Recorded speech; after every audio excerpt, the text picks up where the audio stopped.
Hello guys, welcome back to my channel. അപ്പോൾ ഇന്ന് രാവിലെ തന്നെ ഒരു പാലാച്ച് ഉണ്ടായിരുന്നു. അപ്പോൾ അതിന് പോയി. ഞങ്ങളുടെ വീടിൻ്റെ അടുത്ത് തന്നെയായിരുന്നു ഈ പാലാച്ച് ഉണ്ടായിരുന്നത്. അപ്പോൾ നമ്മൾ തിരിച്ച് വീട്ടിലേക്ക് പോകുന്ന വഴിക്ക് കുറേ ചെടികളുള്ള ഒരു കട ഉണ്ടായിരുന്നു. അങ്ങനെ ഞങ്ങളെ വീട്ടിലേക്ക് വേണ്ടിയിട്ട് ഞങ്ങൾ ഓൾറെഡി കുറേ വീടുകളിൽ കണ്ടിട്ടുള്ള കുറച്ച് പ്ലാന്റ്സ് നമ്മളെ മനസ്സിലുണ്ടായിരുന്നു. അപ്പോൾ അത് ഞാൻ നോക്കിയപ്പോഴത്തേക്കും ഈ കടയിലുണ്ടായിരുന്നു. അങ്ങനെ ഞങ്ങൾ അവിടെ ഇറങ്ങി ആ പ്ലാന്റ് മേടിച്ചു. To your breath for it's been too long now. I think that I want a second guess you, a second guess me, a second guess them. Don't second guess me. Live in the moment, cause we are so free. And in this moment, life is like a dream.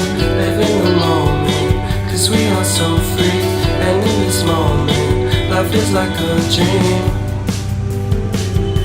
So come a little closer. ഇതാണ് ഞങ്ങൾ മേടിച്ച plant. ഇത് ഒരുപാട് വീടുകളിൽ ഞങ്ങൾ ഫ്രണ്ടിലോ മതിലിൻ്റെ അവിടെയൊക്കെ ഇങ്ങനെ വെച്ചിരിക്കുന്നത് കണ്ടിട്ട് അങ്ങനെ മേടിച്ചതാണ്. അപ്പോൾ വീഡിയോ ഇഷ്ടമായ ലൈക്ക് ചെയ്യുക, കമൻറ്റ് ചെയ്യുക, സബ്സ്ക്രൈബ് ചെയ്യുക. Okay, by.